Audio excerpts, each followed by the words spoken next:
మామా దాన్ని వేసేయడానికి ఇది సరైన టైం కాదు, నా మాటను. నా గర్ల్ ఫ్రెండ్ నాకు మాత్రమే గర్ల్ ఫ్రెండ్ గా ఉండాలరా. ఎప్పుడైతే నన్ను వదిలి ఇంకొకటి గర్ల్ ఫ్రెండ్ గా వెళ్ళిందో అప్పుడే తను బతకడానికి అర్హత కోల్పోయింది. నీ పెళ్లితోనే నీ గౌరవం ఆధారపడిందని ఆ విషయాన్ని గుర్తుంచుకోమని వాళ్ళు నాతో అన్నారు నాన్న. మీకు ఇబ్బంది కలగకూడదని నేను అక్కడి నుంచి వచ్చాను. తను చనిపోయిందన్న విషయాన్ని నేను న్యూస్లో చూసే తెలుసుకున్నాను. మీ అబ్బాయినేంటి నేను అలా చేస్తాను నాన్న? పోలీసులు అనుమానిస్తున్నారని మీరు నన్ను అనుమానిస్తారా నాన్న? కానీ ఒక్కటి మాత్రమే నాకు అర్థం కావట్లేదు. ఈ విధంగానే నాకు లిండాకు గొడవలొచ్చి మేం విడిపోయినప్పుడు తను అలాగే చనిపోయింది. లిండానా? అవును డాడ్. ఏమంటున్నావురా? అమ్మాయిలే నన్ను వెతుక్కుంటూ వస్తున్నారు, నాతో బాగా ఉంటున్నారు. మాలో గొడవలొచ్చి విడిపోయిన మరుసటి రోజే వాళ్ళు చనిపోతున్నారు డాడ్. అదే విధంగానే జెన్నిఫర్ కూడా చనిపోయింది. ఇదంతా ఎవరు చేస్తున్నారో అర్థం కావట్లేదు నాన్న. జెన్నిఫర్ విషయంలో నన్ను ఎవరు ఇరికించేస్తారని చాలా భయంగా ఉంది నాన్న.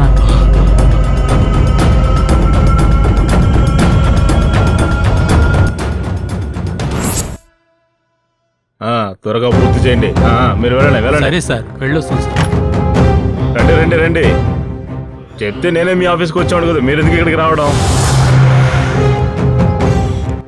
నీ పవర్ ఏంటో నా దగ్గరే చూపిస్తున్నావా? నువ్వు ప్రజలకు సీఎంవి, కానీ నాకెప్పుడు నువ్వు రుణగ్రస్తుడివే. నిన్నెందుకు సీఎంని చేశాను?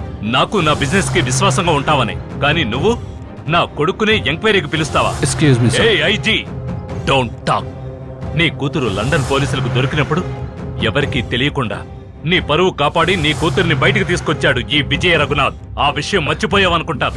సార్ పెద్ద మాటలు మాట్లాడుతున్నారు సార్. ఇప్పటికీ మీ విశ్వాసపాత్రులమే సార్. సార్, నా కొడుక్కి బంగారు కడియం వేసినట్టు వేసి ఇప్పుడు వాడి చేతికి ఇనుప సంకెళ్ళు వేసి జైలుకు పంపిద్దామని చూస్తున్నారా? అదే విశ్వాసమా?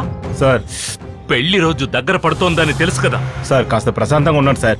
ఏం జరుగుతుందా ఇక్కడ? సార్, జెనిఫర్ మర్డర్ కేసులో జెనిఫర్ ఈ హోటల్ నుంచి బయటకు వచ్చే ముందు జెనిఫర్ కి సిద్ధార్థ్ కి పెద్ద గొడవ జరిగింది సార్. అందుకని నా కొడుకే నేరస్తుడని ఫిక్స్ అయ్యారా? అందుకు మీ దగ్గర ఎవిడెన్స్ ఉండాలిగా, అది చెప్పండి. ఎంత ధైర్యం ఉంటే నా కొడుకుని విచారణకు రమ్మంటారు? సార్, సీఎం గారే ఎవరైనా సరే యాక్షన్ తీసుకోమన్నారు. ఊరుకోవయ్యా. ఆ రోజు ప్రెస్ మీట్ లో అమ్మాయిలు ఊరికే కనపడకుండా పోతున్నారు కదా, దానికి ఏం యాక్షన్ తీసుకోబోతున్నా అడిగారు. అందుకని ఎప్పట్లాగే చట్టం తన పని చేసుకుంటుందని చెప్పాను. ఎప్పుడూ లేనిది ఇప్పుడు యాక్షన్ తీసుకుంటున్నారు, అది వీళ్ళ అబ్బాయి మీద. మిస్టర్ వీరభద్ర, ఈ మర్డర్కి సంబంధించి వీళ్ళ అబ్బాయిని ఏ ఎంక్వైరీకి పిలవకూడదు. లుక్, నా కొడుకు సిద్ధార్థకి ఈ జెనిఫర్ మర్డర్ కేసుకి ఎటువంటి సంబంధం లేదు. ఇప్పుడే మా అబ్బాయితో మాట్లాడి ఇక్కడికి వస్తున్నారు. నాతో విశ్వాసంగా ఉంటే జీవితాంతం విఐపీలా ఉంటారు, లేదంటే అడ్రస్ లేకుండా పోతారు. జాగ్రత్త. సార్, మీరు కోప్పడే విధంగా తప్పు జరిగింది, అందుకే క్షమాపణ అడిగాను. మీరు నవ్వితే బుగ్గలో సొట్టబడుతుంది, కానీ కోప్పడితే మేము ఎక్కడ పడతామో మాకే తెలీదు. మీరు ప్రశాంతంగా పెళ్లిపోయిన చూడండి సార్, మేము ఉన్నాం కదా. నన్ను నమ్మండి సార్, నేను చూసుకుంటాను.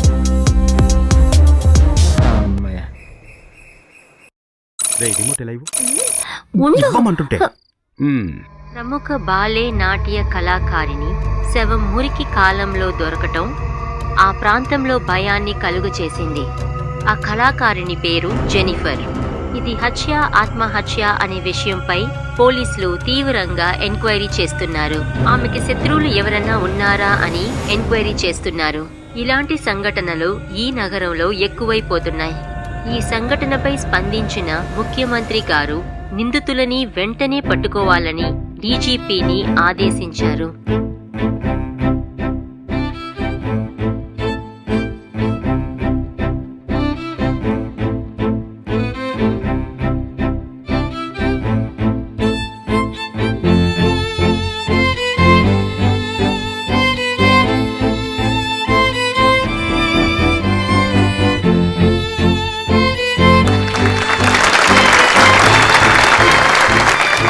ఈ డాన్స్ ప్రోగ్రామ్ ని అద్భుతంగా నిర్వహించిన మిస్ జెనిఫర్ ని అభినందిస్తున్నాం.